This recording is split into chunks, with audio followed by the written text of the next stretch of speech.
We're going to see how to reinstall a shower curtain pole in the bathroom.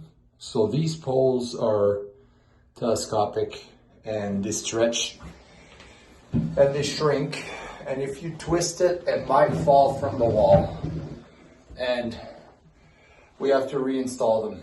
So we have a section right here where my finger is.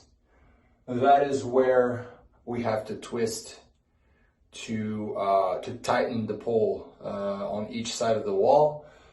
You want to make sure you're on the ceramic so that the end and the edge of the pole sticks to the wall. When you twist clockwise, you're going to be able to remove that pole from the wall. Now, to reinstall it, you make sure you stretched that hand here. So you put one side here where you want it, and then you stretch the other side. Make sure you turn clockwise to loosen the other end.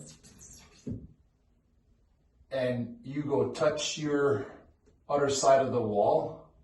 And then once you touch the other side of the wall and you're at a decent position, decent height, you're going to twist counterclockwise and you're going to feel that pole stiffen on the wall. So it's going to get tighter and tighter.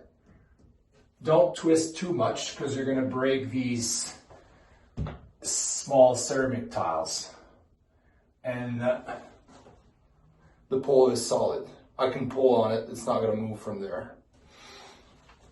Twist a little bit again, make sure it's solid and straight and high enough. And when you twist, make sure you have one hand on each side of that section here. So I'm twisting like this, like this.